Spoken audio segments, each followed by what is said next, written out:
नमस्कार, आप देख रहे हैं इंडिया न्यूज नेटवर्क लाइव। तेल कंपनी में लगी भीषण आग में 5 कर्मचारी झुलसे। वलसाड के सरेगाम जीआईडीसी स्थित एक कंपनी में विस्फोट के साथ लगी आग, पड़ोसी कंपनी तक आग फैली। वलसाड जिले के सरेगाम जीआईडीसी में एक तेल निर्माता कंपनी में आग लग गई। प्रारंभिक विवरण के अनुसार आग की घटना आग में जलने से इलाज के लिए 5 श्रमिकों को स्थानांतरित कर दिया गया।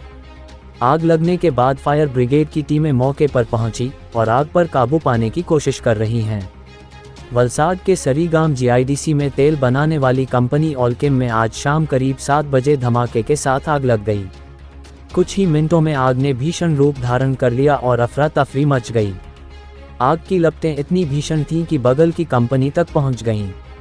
घटना के बाद दमकल की टीम मौके पर पहुंची और आग पर काबू पाने की कोशिश की।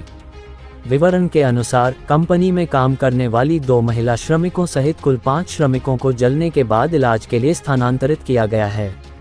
देखिए इस्लाम खान की यह खास रिपोर्ट और ऐसे ही आसपास की खबर से बने रहने के लिए हमारे चैनल को सब्सक्राइब नहीं किए हैं तो अभी सब्सक्राइब करें और अगर हम तक कोई खबर या विज्ञापन पहुंचाने के लिए स्क्रीन पर दिए गए नंबर से संपर्क करें। धन्यवाद। सर, शू घटना बनी हती, कई कंपनी है ने हाल शू स्थिति है? ऑइलकेम इंडस्ट्रीज लगभग सांजे 6:55 आजूबाजू एक ब्लास्ट हाथे फायर लाग्यो तो अने एनी अंदर मेनली ऑइल पेकिंगનું કામ ચાલતું હતું, જેની અંદર 5 ઇન્જરી થઈ છે। એમાં 2 લેડીઝ છે, 3 જેન્ટ્સ છે, એને ભિલાડ શ્રીજી હોસ્પિટલમાં દાખલ કરેલ છે અને અત્યારે ફાયર ફાઇટિંગનું કામ ચાલુ છે।